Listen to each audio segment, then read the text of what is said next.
Para sa anak kong si Roda, anak, sana maging masaya kayo ni Joseph. Alam ko na napakalaki ng sakripisyo mo. Mula nang ako ay umalis, kami ng tatay mo. Alam ko na naintindihan mo yon kung bakit namin nagawa ng tatay mo.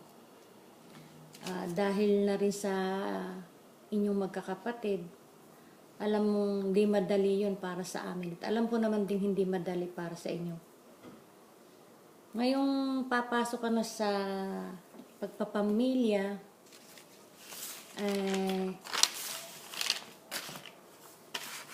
sana magmahalan kayo, maging masaya, maging maunawain ang bawat isa sa inyo. Yung bang pares namin ng tatay mo. kagaya ko na malaki ang pasensya, mabait, alam mo yun? Sana pasensyoso at higit sa lahat mapagmahal. Alam ko na ikaw ang nagmana sa akin ng ugali. Andi ni attituding mo. Alam kong ikaw ang nagmana sa akin sa negosyo. Ewan ko lang kung nakuha mo ang pagmamahal ko na sana huwag kayong makakalimot sa magulang nyo kahit kayo ay may pamilya na, at sa mga kapatid mo kahit sila ay malayo. Kung kinakailangan kayo ay magtulungan kayo.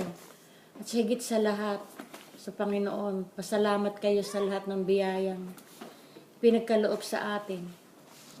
At sa iyo, Joseph, sana mahalin mo yung anak ko, dahil kung mamahalin mo yan, mamahalin ka rin namin. Dahil ikaw ay tuturing ka naming anak na rin. Kaya sana, kung meron kayong mga hindi pagkakaunawaan, andyan ang tatay mo o ako, kahit na sa akin, magsabi ka. And malulutas nyo yan sa konting pag-uusap lang. Maayos nyo yan. Kaya sana maging maayos ang inyong pagsasama at bumuo kayo ng magandang pamilya. Anak, Roda, kung ano man anak yung ugali mo noong dalaga ka, baguhin mo at dagdagan mo. Kung kinakailangan bawasan mo, at kung kinakailangan dagdagan mo. Lalo na ngayon, may ipakikisamahan ka ng mga kapatid ng asawa mo at saka sa kapatid mo. Sabi ko nga sa'yo, makikisama ka na ngayon, hindi na kagaya ng dati. Kaya sana maging maganda ang pagsasama nyo at patnubayan kayo ng Panginoon. Anak, Joseph, pakiusap ko lang sa'yo,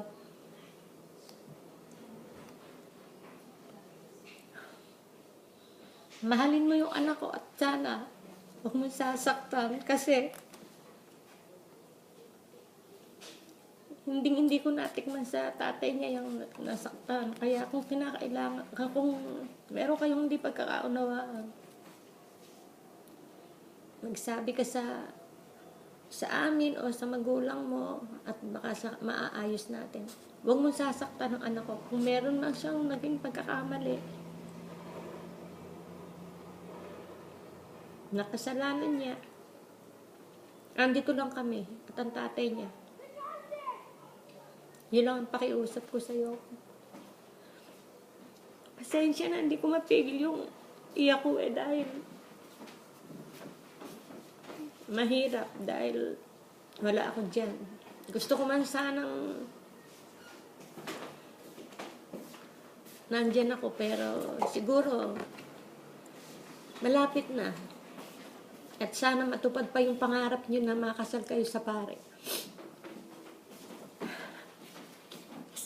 Pasensya na kayo. At saka doon sa mga kumbidado nyo, na mga kaibigan ko at kaibigan nyo, maraming salamat sa pagdalo nyo sa kasal ng anak ko. Yung mga kinuha naming inimportant tao. Sana maraming salamat sa pag-attend nyo at pagbibigay sa amin.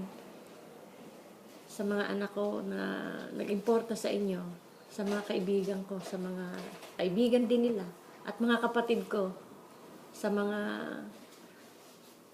mga kinuha nilang padrino. Maraming salamat.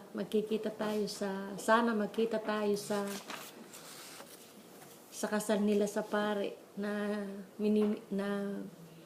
pinapangarap ng anak ko na makasal siya sa pare. Sana matupad. At Rhoda, Joseph, maligayang bati sa inyong araw ng inyong kasal. Sana maging maayos at maging matagumpay ang inyong pagpapamilya. At sana magkaroon na ako ng apo para nang hanggang andi dito ako, maibili ko na ng mga gamit. Ako'y natutuwa at kung kayo ay magkakaroon na kaagad ng apo, ng anak pala, ako ng apo. O sige, maraming salamat sa inyong mga naimbita ng aking anak. Oh, happy wedding! Love you. I love you, anak. Rhoda, Joseph, sana ang hiling ko lang sa'yo, huwag mo kakalimutan, mahalin mo maigi ang aking anak at huwag mo siyang sasaktan. O sige, bye-bye, mga kumare.